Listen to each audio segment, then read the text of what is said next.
அருமையான விசுவாசிகளே, இன்றைக்கு ஒரு மிக மிக முக்கியமான காரியத்தை குறித்து உங்களோடு பகிர்ந்து கொள்ள இருக்கிறேன். அதற்கு வேதத்திலிருந்து அப்போஸ்தலனாகிய பவுல் நமக்கு ஒரு ஆலோசனையை கொடுக்கிறார். அதாவது ஒரு குடும்பத்தில் வீட்டிலே என்னை நீங்க கணவன் மனைவி முதலாவது திருமணம் முடித்த பொழுது அவங்க அவிசுவாசியாக இருந்திருப்பார்கள். திருமணத்துக்கு அப்புறமா யாராவது ஒருவர் அதில் ரட்சிக்கப்பட்டு அவங்க தேவனுடைய பிள்ளையாக மாறி இருப்பாங்க. ஆனால் வேதவசனம் என்ன சொல்கிறது?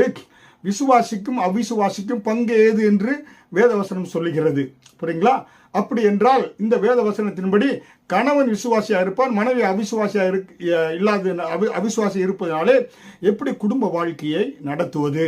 அப்ப அவிசுவாசிக்கும் விசுவாசிக்கும் பங்கு இருக்கக்கூடாதுன்னு வேதவசனம் சொல்றதுனால மனைவியை நம்ம தள்ளி விடுவதா, டைவர்ஸ் பண்ணி விடுவதா? கூடாது. அதுதான் அப்போஸ்தலனாகிய பவுல் 1 கொரிந்தியர் 7வது அதிகாரம் வசனம் 12 முதல் 13 சொல்றாரு, டோன்ட் இனிஷியேட் டைவர்ஸ். புரியுங்களா? அதாவது விவாகரத்து பண்ணி விடாதீங்க. ஏனென்றால் நீங்க தேவனுடைய பிள்ளையாக இருக்கிறதுனாலே நீங்க தேவனை ஏற்றிருக்கீங்க, ஒருத்தர் ஏற்றிருக்கீங்க, இன்னொருத்தர் ஏற்றுக்கொள்ள. அதற்காக மனைவி கணவன் மனைவி அவிசுவாசியா இருக்கார், மனைவி தள்ளிவிடக்கூடாது. மனைவி ரட்சிக்கப்பட்டிருந்தா கணவன் அவிசுவாசியா இருந்தா கணவனை என்ன செஞ்சு விடக்கூடாது, டைவர்ஸ் பண்ணிவிட கூடாது என்று அப்போஸ்தலனாகிய பவுல் தெளிவாக சொல்கிறார். அதனால அபிசுவாசிக்கு விசுவாசிக்கு பங்கு என்பதில் நம்ம அந்த வேதவசனம் மட்டும் பிடிக்கக்கூடாது.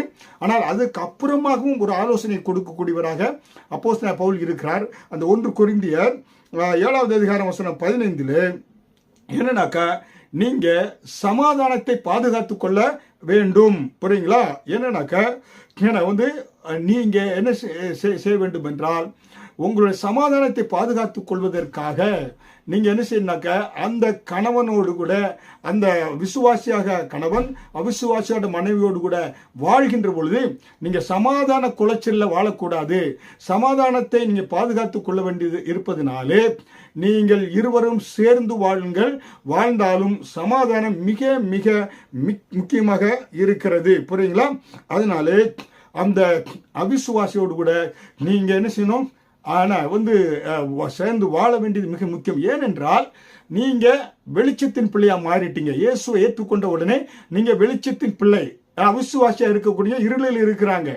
அப்ப அந்த வெளிச்சத்தின் பிள்ளையா இருக்கிற நீங்க தான் தேவனுடைய அந்த குணாதிசயங்களை காண்பிக்க வேண்டும். இயேசு கிறிஸ்துனுடைய குணாதிசயங்களை காண்பித்து மற்றவர்களை அவங்க வெறுக்காதபடி உங்க குடும்பத்துடைய சமாதானம், நீங்க கணவன் மனைவி பிள்ளைகள் சமாதானத்தோடு வாழ்வதற்காக நீங்க என்ன செய்யணும்,